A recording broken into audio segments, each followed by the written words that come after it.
Salam sejahtera Malaysia. Denyut nadi suara rakyat bergema di channel ini.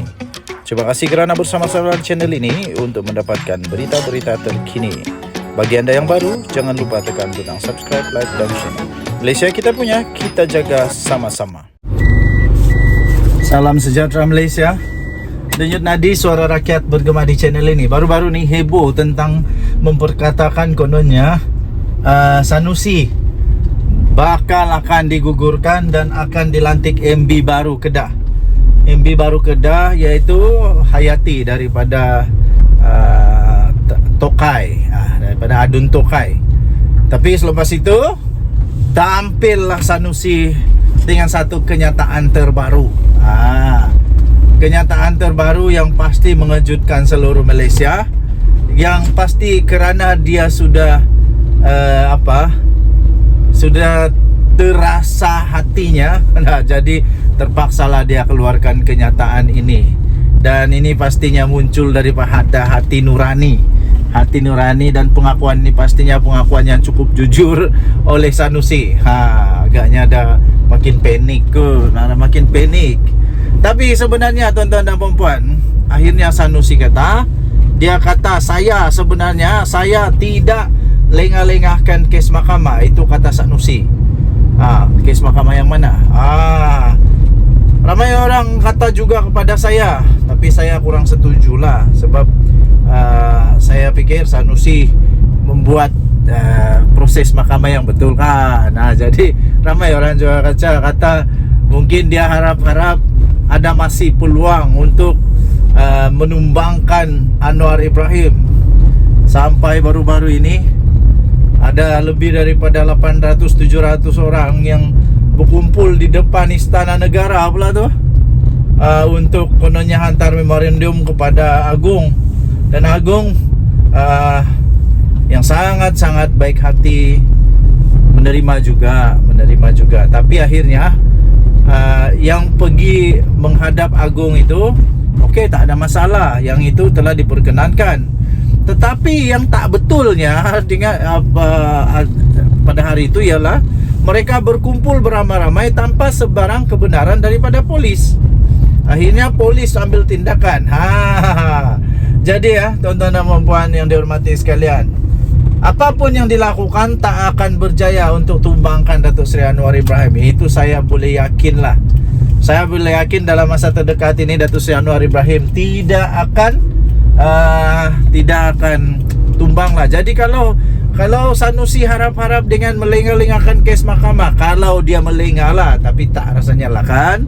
Kalaulah dia melengah-lengahkan kes mahkamah inilah untuk mendapat peluang, kalau masih ada peluang untuk melihat Anwar tumbang, itu harapan yang palsu. Tak akan tumbang lah, tak akan tumbang dengan mudah. Datuk Seri Muhammad Sanusi Mat Noor memaklumkan tiada niat dia untuk melengah-lengahkan prosiding untuk dua kes yang menyebut perkataan menghasut yang dipertuduhkan terhadapnya di Mahkamah Session Selayang. Sebaliknya, Menteri Besar Kedah itu berkata tuduhan itu merupakan suatu andaian semata-mata. Itulah, semua orang boleh buat andaian.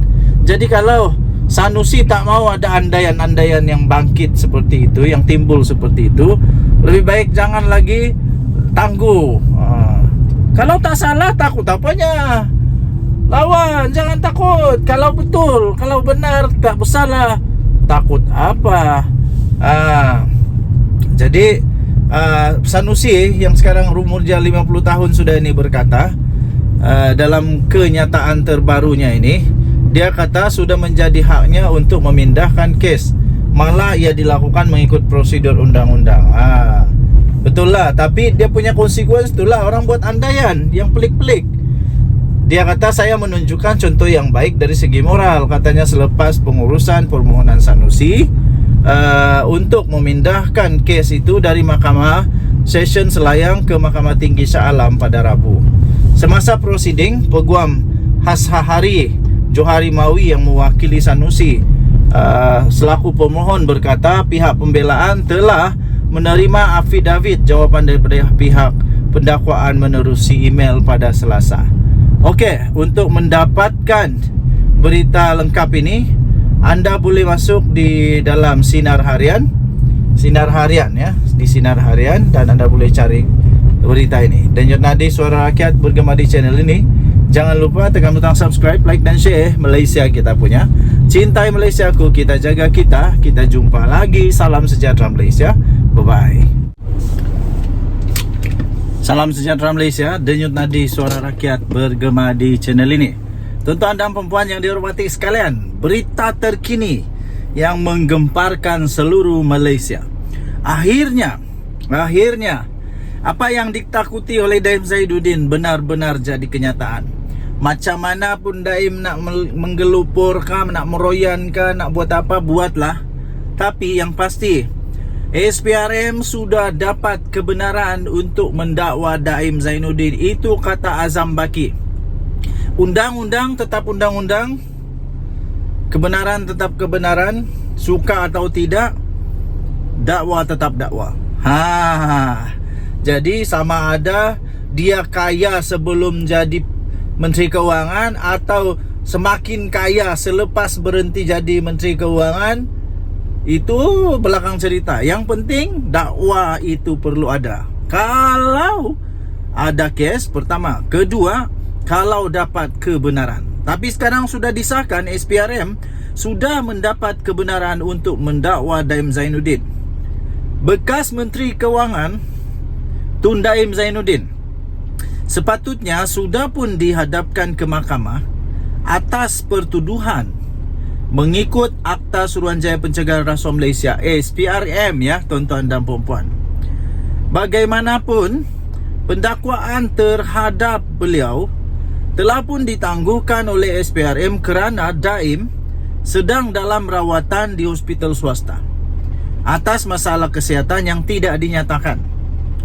Ketua Pesuruhjaya SPRM Tan Sri Azam Baki berkata, pihaknya sebenarnya sudah pun mendapat kebenaran. Sudah mendapat kebenaran untuk daripada Jabatan Peguam Negara untuk mendakwa bekas Menteri Kanan terbabit sejak minggu lalu lagi. Ramai orang kata Daim Zainuddin sebenarnya masuk hospital untuk melarikan diri, mengelak daripada didakwa, mengelak dari banyak-banyak lah dicakap begitu, dakwa lah, macam-macam lah tuduhan-tuduhan daripada orang ramai. Tapi sebenarnya kita pun tidak tahu sebab penyakitnya, masalah kesihatan tidak dinyatakan. Jadi apapun bagi saya, kalau dia memang masuk hospital, kalau doktor memang sahkan dia masuk hospital, memang dia perlu masuk di hospital lah. Cuma saja rupa-rupanya sudah pun mendapat kebenaran daripada Jabatan Peguam Negara untuk mendakwa bekas Menteri Kanan terbabit sejak minggu lalu.